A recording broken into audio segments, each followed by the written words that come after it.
Hi, everyone. Welcome back to the podcast. Today, Randy and I are going to talk to you about the topic of risk management, which sounds boring perhaps, but it really is a question of life or death, or career success or failure, or healthy life or unhealthy life. And the reason is that risk management exists entirely in the realm of uncertainty. What's going to happen? Well, we don't know. And the reason we don't know is because a lot of things in life are uncertain. Sometimes that uncertainty leaves us with a significant upside. Ooh, this lottery ticket might pay off. But oftentimes the uncertainty is something we don't think about, which is, hey, something really bad could happen. If I head out on my motorcycle today and I'm not wearing a helmet, I might have for the first time an accident. The idea with the discussion today is to understand what are some basic risk management principles, how you can apply them easily in your own life, and what is the benefit of thinking about the things that can happen in your life in an uncertain way from a risk management perspective. I'm going to ask you in a minute, Randy, about some things that I'm curious about, but I can tell you that from my perspective, working in the business world, and particularly working as a corporate lawyer, risk management is probably the shorthand I would use to describe what our job actually is, my job. I was there to understand what risks the company was facing and which were the right risks to focus on. And then, having identified the right risks to focus on, what would be practical, pragmatic ways to help reduce those risks. And maybe that topic of how to pragmatically reduce risks is what I would hope we could cover today. Because if you give enough attention to any risk and you really make it the focus of your life, yeah, you can reduce risks substantially. But for most of us, it's not worth the time and effort to go through a gigantic effort because the risk is unlikely. It's not that bad if it happens. So really, before you get into the topic of how to mitigate risks, there's the topic of what are the right risks to mitigate. But let me stop there and ask you my first question, which is, all right, I was mitigating, business risks that someone does something illegal or that we get aggressive with a competitor and someone's going to complain. It felt important to us, but it didn't feel like life and death. I don't think I'm glamorizing your job when I say you actually faced life and death questions and had to deal with, therefore, very important risk management questions. Did you get trained in the idea of risk management? Was it presented to you like, hey, soldiers, you are learning now how to mitigate risks that will have consequences of life and death? Or was it just part of what came automatically and you didn't have to get theory or explanation behind it? Yeah, so all good questions. First of all, I want to elaborate a little bit on what you said. So the military has lawyers, right? And at certain levels of command, usually a battalion, I think, you have a lawyer that you can discuss issues with, and the lawyer would know the law of war and the different treaties and stuff if you go into a country, like what are we working under here? And then you would say, hey, we're going to do, my plan is to do this, this, and this. What are the things I should be worried about? And in my experience, we have two kinds of lawyers in the military. We have the lawyers that are like, this is what'll happen if you do that, as opposed to this is what the law says. So if you want to do that, you can't do it in that way. You have to do it. And these are some other options that may make the risk less or something like that. There's lawyers that helped commanders, and then there's lawyers that were very black and white, like you can't do that. It's like, no, I'm going to do this. How do I do it legally? Or, is the commanders always way forward? What mitigations we have to put in place to make it legal? Or, if I can't use this money because it's legal to do it, then how do we articulate it? Go ahead. No, I'm liking that point, and I think it's a really important one that we highlight early on. It sounds like, for sure, your experience, and also in my experience, the purpose of the risk management, the risk mitigation, was never to eliminate risk. It was to find an acceptable path forward, because in the military, as in business, you have to take risks. You want to take risks. Risk is where the opportunities are. So the person who's doing their job, both on the risk mitigation side and the strategy side, is saying this is the objective. How do we accomplish it in a sensible way? And our task is, and what we're advising you or talking about today is not about how to eliminate risk. It's how to reduce risk, mitigate risk to an acceptable level. So I get very much what you're discussing when you say some lawyers were more helpful than others. It's not helpful at all to just point out a risk and say, don't do that. Well, I want to do that. Help me find a way to do it that is not stupid. Right. No, and they're, I mean, obviously no one wants to get in trouble. So the lawyer's like, no, you can't do that. And then later on, you can say, I told him not to do it, as It's opposed a bit of to risk mitigation for them.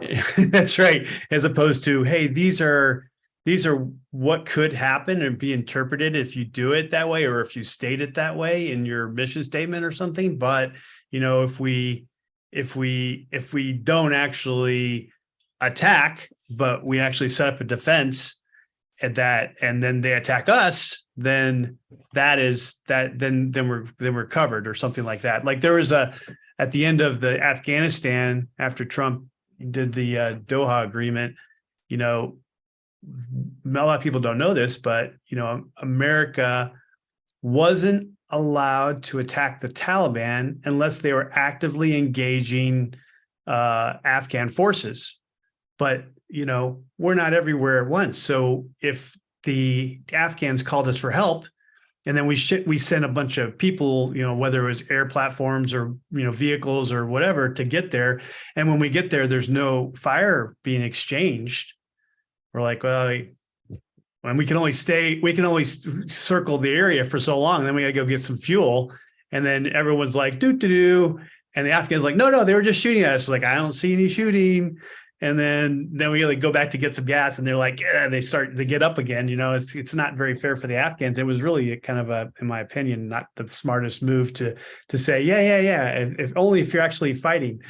And we see it, and we have it on videotape. There's all these stipulations, like you have to have a videotape of it, so that when we accuse you of it, you can show the video and like, oh yeah, that was our guys. So I get that and I didn't appreciate this to quite the extent that you're describing. You have very clear rules of the road from whatever source that they come from, rules of engagement, whatever you call them. Here's what we can do, here's what we can't do. Some of them are self-imposed, but they provide a pretty clear set of limits and a framework under which you can operate. I think most people assume that risk mitigation is a constricting or a limiting exercise. You can't do this, you can't do this. But based on what you just said, and it's also been my experience, the best risk mitigation is actually a very creative exercise. Given this set of circumstances, how can I find another way to achieve my objective? If I can't attack you proactively, how do I trigger an attack so I can respond to it? And that is very much the same exercise that I think we need to undergo or consider undergoing. I have my objective. I understand the rules of the road. How can I achieve my objective? And you usually come to better answers when you expand your list of options, not just focus narrowly on one way to get the task done, the way that and the reason we focus narrowly on the one path is because that's the one we came up with. That's the one we have in mind. It takes probably more than anything else, just a change in mindset to ask yourself the question, well, I do this in two ways, or I did it in two ways when I was practicing law. I would put on my so-called what if hat. What if this happens? What if this happens? Basically thinking through contingencies. And then you're basically not saying anymore, I want to get one thing done. You're just saying, well, what if this happens? What if this happens? How could I potentially respond? And so however you do it, whether it's putting on your what if hat, or maybe we can talk about other ways to do it, a brainstorming exercise, you want to generate alternatives. So the two things that I want to focus for the military is, hey, there are rules. People put rules in place to control their subordinates, like, hey, we aren't going to bomb a building in Syria unless we have 72-hour surveillance by continuous drones. That's really hard to do. That's a lot of money. That's a lot of drones. I have to have a drone that only can, has to fly 4 hours, circle for 4 hours, be relieved by another drone before it goes back and runs out of fuel, and that circles for 4 hours, and then they just do that for 72 hours.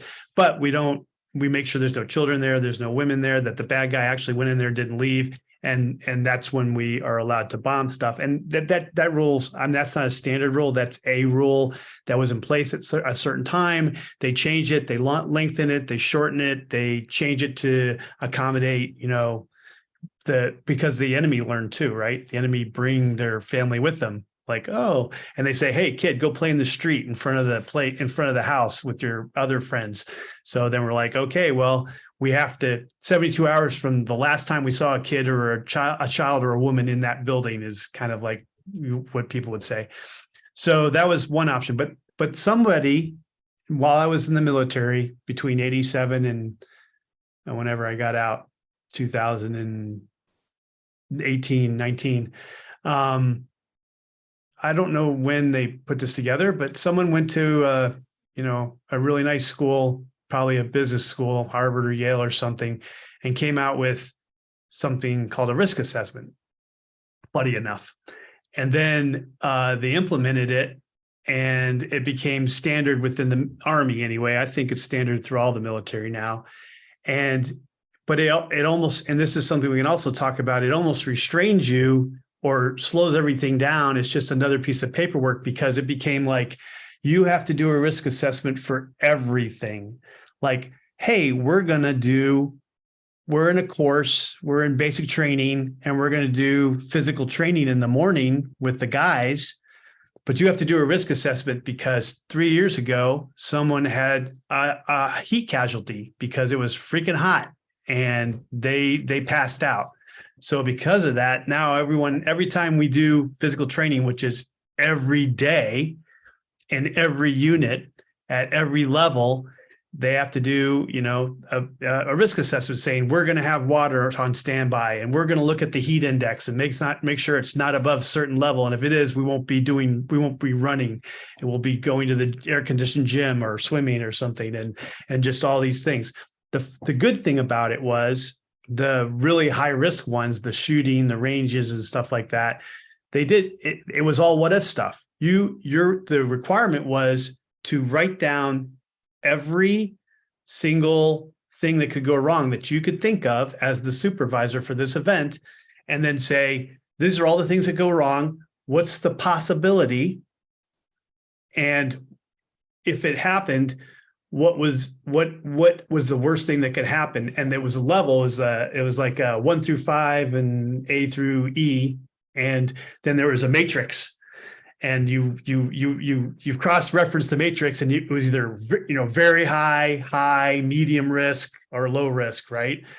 And then once you figured out how high the risk was, a different level of supervisor had to sign off on it. Like, hey, if it was very high, the President Trump had to sign off and said, we need to do this. That's not how I went, obviously, but someone really high up the chain of command, like a general, had to sign off on it and say, yes, this is really important. We need to do this. And I looked at it like his aide looked at it, maybe. But it was all the way down to like, hey, heat index. Hey, he gets stung by a mosquito, a fire ant. Hey, he has an anaphylactic reaction. Hey, and one of the problems with the system also became that we had standard. If you didn't think of everything, your supervisor had to sign off on it. He looked at it and said, hey, you forgot about fire ants. Oh yeah, shoot, there's fire ants out here. Hey, you didn't put this on there. So once someone got something relatively, first time through with that commander, then they would share that with everyone else who had to submit it to that level of commander, because they knew what he was looking for. And then it became kind of an SOP that no one looked at, because you knew what you had to turn in to get there, but then you didn't look at it and said, oh, I'm supposed to bring epinephrine in case he has a fire ant reaction to fire ants. And I'm supposed to bring 5-gallon water jugs. And they didn't look at what they're supposed to bring to mitigate all these risks. And so it kind of watered down in a way. I mean, you're responsible. If something happened and it was on your thing and you didn't do it, then you kind of went down with the ship. So you, as a good supervisor, you should read all that stuff, not just kind of like, here it is. I saw it. These are all the mitigations I'm going to do. And the commander's like, oh yeah, this is just like the last guy. This is perfect. And then you don't do any of those, then you're responsible, obviously. But So it was kind of a pro and con system. And I was really kind of, I mean, in some cases it made perfect sense. In other cases, I'm like, why are we, I mean, they're going to run 5 miles. We run 5 miles every day for the last 5 years and no one's had a problem. But occasionally someone is going to get drunk the night before and not be hydrated and going to have a problem the next morning. And I'm not sure that I'm going to be able to mitigate this with this sheet. And it's kind of dorky. Anyway, go ahead. No, it's an excellent description of some of the pros and cons of doing active risk management, which in a way we're recommending, but we're trying to find a sensible, balanced, and actually pragmatic approach. I keep coming back to the word pragmatic because what happens if you overdo it? Two things happen. One, what you just described, which is people start to ignore it because it's just too much. You can't focus on 1,000 different risks. The other one is, I think the culture of the organization that you're in can change. If you focus too much on risk management, then you think about it all the time. And that's not appropriate because remember, the purpose of the military, the purpose of business, the purpose of life is to actually engage in sensible risks. You have to take risks. And trying to eliminate all risks, I don't think is the objective. There's something else that I think is important to point out and that people who get involved in this process underestimate. No matter how much you spend time thinking about it and planning, you can't anticipate all the risks that are going to come up. You simply cannot.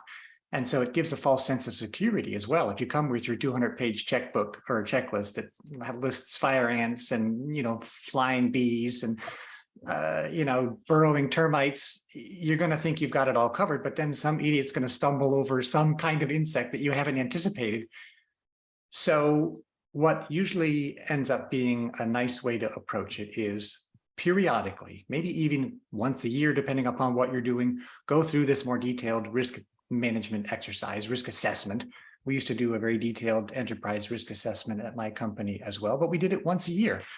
And importantly, we didn't let the lawyers or the people who focused only on risk management run that process. I gave input to it. I thought of a whole bunch of risks, but then we assessed it along the lines that you described as well. How likely is this thing to happen? How serious is it to happen? And we ended up with a honking long list of risks. And then we said, and of those 1,000 risks that we've just identified, we had a collaborative process together with the board and management. Here's the ones we're going to focus on, just the ones that really would make a difference. Not if, it's sad if a soldier falls over and gets heat stroke, but it's not as bad as if I send an entire battalion into enemy territory with their underwear and I haven't, there's more and less serious risks, more and less likely risks, and focusing on the right risks at the right time is a little bit of an art. It's not the risk managers who do the best job of that. It's actually the people who take risks for a living who can help you assess these are the risks I want to focus on. So anyway, I just wanted to say I like your points, and for me they are a lesson to don't do it too frequently, really keep some perspective, and remember that the purpose of your organization is actually to take sensible risks. So I also think that, I'm just looking at this from a military perspective, right? Before the existence of the risk assessment, it was, there was people who had jobs, right? My job, I am responsible. I'm running this range. I am the range supervisor. Therefore, I should have gotten some training on how to run a range, and the training should have included how to mitigate the most obvious problems, what if questions. And oh, by the way, I'm going to bring a medic who's going to be there in case something bad happens. And so therefore, I'm going to bring a medic, A, because it's a requirement to run the range, B, because I went to a range officer course and I know that it's a requirement to run a range, and it just makes good sense. And so do I need to outline the mitigations I'm going to take for fire ants, heat injury, getting shot by a bullet? I mean, obviously that's what the medic's there for, right? And the medic, knowing that he's going to support a range, should have his own checklist. He should know as a medic that when I support a range, I need to make sure I bring water. I need to make sure that I bring an anaphylactic kit because it's in my kit already that I'm bringing. Why do I have to articulate this stuff? It's to me, the military, it turned into more of a cover your butt kind of thing than a logical thing, because people had jobs. If I'm running this range and I'm a non-commissioned officer with, you've given me that responsibility, you should have given me the training to go with that responsibility. That's why you have faith in me. Therefore, I'm a little torn, right? Because this gives you this checklist. That's just another gear in the system, but then I'm not really giving I'm not giving the trust and responsibility I should to supervisors, but we're talking about men's lives as well. So it's a little bit kind of back and forth. And then once again, everyone's got all these checklists, but then they have to do, a risk assessment on the kind of shooting you're going to do at a range. So if you're going to move right to left and shoot, that's a different one than moving straight to front. That's a different one from shooting a machine gun, as opposed to shooting a grenade launcher, as opposed to shooting a mortar, and but it's really all the same. It's like people could die. That's why I have a medic. People, people could get dehydrated. That's why I always bring water. People could lose their hearing. That's why I have hearing protection. And it just seemed a little bit over the top for especially the things that we do on a regular basis. And I don't know what I'm trying to say here, except that maybe that, they're by getting too over the top on this risk assessment things, if you go too far one way, then you're not building the supervisors and leaders that you want for your organization. I think, it's doing risk management in an organization that has to manage a lot of risk then creates part of the culture of the organization. And you were saying earlier in one of your comments that things change over time. What was a good risk management technique may or may not work going forward because the situation changes, the person that you're interacting with responds, and then, your response to mitigate risk doesn't work as well anymore. I think what starts out as a good faith exercise to genuinely identify important risks and deal with them can easily morph into a bit of the ass covering that you were describing, because people realize, oh, hey, once I start identifying risks, and I come up with a way to mitigate them, it's not my fault anymore if someone doesn't follow the checklist. We had a perfectly good answer. And unfortunately, in an organization of any size, people do get blamed when something goes wrong, and people try to mitigate the risk that they're going to get blamed. So for us, I think we want to make sure that people listening have personal takeaways as well. So I don't want to overly focus on the intricacies and the downsides of bureaucracy, even though it's interesting for both of us because we lived with it. But I guess I want to also make sure that, Randy, we try to challenge ourselves to come up with personal takeaways. I personally will use a checklist to help mitigate risks. And I'll give you a simple example.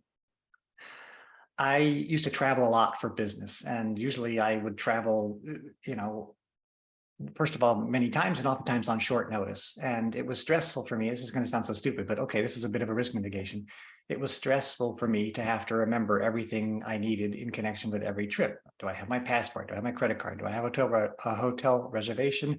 Do I have local transportation? Do I have a number? Whatever were the things that would potentially cause a business trip to go well or not go well. You don't want to miss a flight. You don't want to not know where you're going, etc. So I realized, all right, well, I have the same questions every time. I'm just going to write a travel checklist so I don't have to use any stress or brain power or time to get ready for a trip on short notice. And that was an utterly bureaucratic exercise. It was the epitome of here's a fire ant, here's a bee, here's a termite. But in my case, it was actually something I appreciated because I could just whip it out before each trip and go down that checklist. So I guess what I want to say with that is the risk mitigation that you are doing on a personal level it should be tailored to what's actually going on in your life. You only want to focus on risks that are relevant to you. And then sometimes the mitigation that you use can be really simple. Oh, I'm worried it's going to rain. I'm going to take an umbrella. Or I'm going out on my motorcycle. I'm going to wear a helmet. Or it can be a little bit more elaborate where you spend time on it. You really think about how to mitigate your risks. But just because you and I started out talking about what does a business do and what does the military do, I think the principles translate very well into aspects of our personal lives. So for me, one of the ways I did it, and I do it now in my private travel as well, is I use a travel checklist. Do you have any mitigation things like that that you would say you've taken off or carried over into your own private life? Yeah, I mean, I think we talked about this in a previous episode. I'm kind of a planner.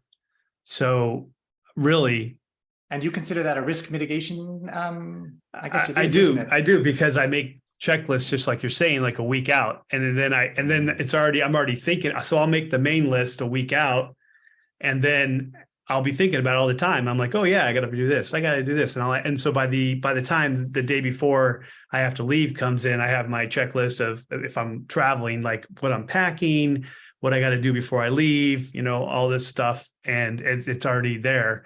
Then I throw that list away and I start over because I'm stupid. But that I see what you're saying. I mean, I was a big checklist guy. I made checklists for different missions, and I had them all in a database, and I could pick them up. And because I was supervisor of a Green Beret team for almost 4 years. We did a lot of similar missions over and over, and we'd have to pack the same things, and I would make that list, and it would be available for everyone. The other thing about risk management for me goes back to something we talked about, which was the PACE plan that the military kind of hammers in your head, which is the primary, alternate, contingency, emergency, which is just other words for other, I guess. No level of really of emergency, in my opinion. But basically, you, just like when you jump in the military, when you jump out with a parachute, you have a reserve. Now, if the reserve doesn't open, you're kind of screwed because there's nothing left. But ideally, you'd have 4 options. and I think this is also another thing we want to talk about. I don't know how to apply this to the rest of the world, but if you're managing different sections that all kind of, intermingle, I can talk about parachute jumping in the military, right? We have parachute riggers, of which my son is now one. He's passing the parachute rigger school at the end of this week. So the parachute riggers, they configure the parachute so that you can put it on and jump it. In most of the civilian world, you pack your own chute, right? But there's so many. They don't train us to do that because we jump once every 3 months, and so they have professionals that pack the chute, and then they also have supervisors that have different levels of inspection. I don't know how many levels of inspection, but it's a couple where they're checking at different times while they're packing it to make sure things are in the right place, and then they all sign a card on it. So if it malfunctions, we know who to blame. The supervisor and the rigger, I think, sign the card, and it's in a little flap. So Congratulations, your life has been forfeited by Joe Bob. So as a parachuter, I get issued the chute. As a parachuter, I've been trained to kind of look for simple flaws, right? Because I have to put it on and in a certain way and connect it a certain way and everything like that. But there's somebody who goes to a 3-week course called Jump Master School, and it's a very high stress course where you have so much time. I mean, they can't they can't test you by killing people, obviously, or shooting at you while you're expecting to shoot. So they have a time limit, it's a reasonable time limit, but when you're learning how to do it, it's not a very reasonable time limit. You're like, what? I only have 30 seconds to do that. And you have to do all these checks on the chute. I don't know how many there are. It changes over the years, and every chute, and then they keep changing the chute. So then it changes even more. But the instructor has a checklist. And when you're the jump master going through this course, you need to say out loud what you're doing, because he doesn't know what you're looking at. So you're like, I'm looking at this, I'm looking at this, I'm looking at this. And you have a system, and you have to do this system. If you go out of order, you fail, because if you do the whole system the way you're supposed to do it, you're going to cover everything. And so that's the jump master thing. And then when you get ready to get on the bird, there's a rigger available. So if the jump master has a question about this guy's chute, because he's done so many chutes, he knows what's out of the ordinary.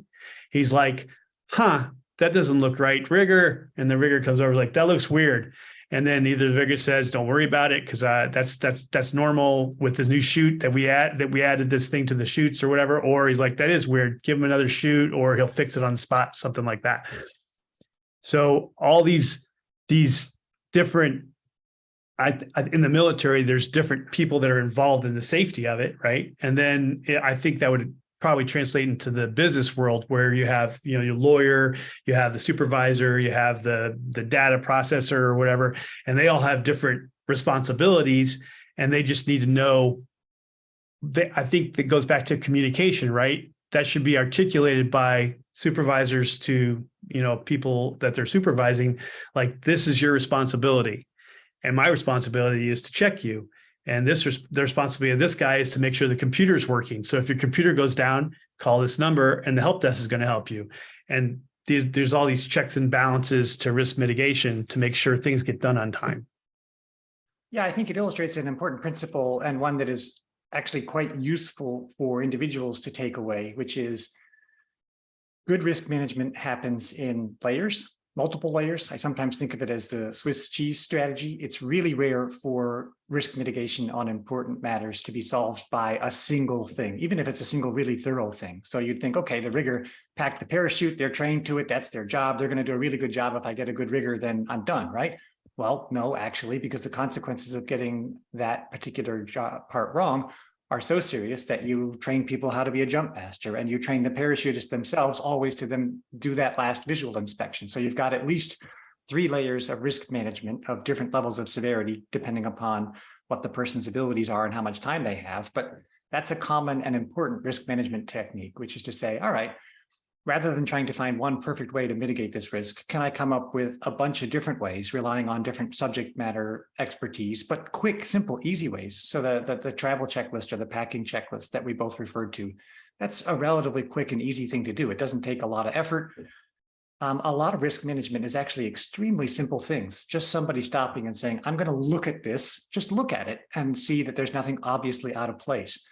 I'll give you an example. For a motorcyclist, there's lots of little simple acronyms that they ask you to remember. Like when you're riding, there's the SPA. It's one of the simplest ones I know. SPA, search, predict, act. You're supposed to be scanning your environment, predicting what might happen, a car pulling out in front of you, and then preparing yourself in anticipation. So I cover the brake, or I slow down, or whatever. And you keep that thought in mind. Or before you even get on the motorcycle, there's an acronym called T-clocks, which is supposed to help you look at your vehicle before you get on it. So you look at the tires, the controls, the lights, the oil, and the chassis, just to make sure that there's no obvious defect on your motorcycle. Each of those takes just a couple of seconds, but it is a layering of risk mitigation techniques that helps you control for a better outcome. And so what I want to say with this is I support and echo your point that multiple people can play a role in their area of expertise. And if it's just one person and you're doing it all by yourself, multiple simple steps can help enhance your risk mitigation if you have a way to remember to go through those steps. Yeah. I mean, military is really big on risk, and because the men are the biggest part of the military for the most part. So they want to make sure that they're healthy and happy. And so there is the supervisors. As supervisors, all levels supervisors, we go through professional development courses, and every single one of them really emphasizes the risk assessment and taking care of the troops and making sure the I's are dotted and the T's are crossed and things like that. I think if we want to leave people with a takeaway, it is this: risk mitigation is not about reducing your options. It's not about reducing your flexibility. It's about helping you achieve what you want in a sensible way that reduces your risks.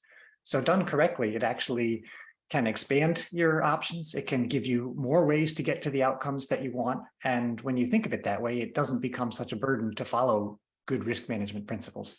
Hopefully, we've given you a few ideas on how to do that, from asking what if questions to preparing simple checklists for yourselves. But even if the consequences of your risk management exercise are not as severe as the parachute not opening, I've found that it has a lot of impacts on your day-to-day life. Anything you want to add, Randy? No, I mean, and what you said is correct. And so risk mitigation is probably the thing I wanted to add, and just as a word, because it's a big military word. It's like you're mitigating, you ask the what if questions, identify the risk, and then how do you mitigate them so they're least possible to occur, or if it does occur, it'll have the least effect on what you're trying to do or your health.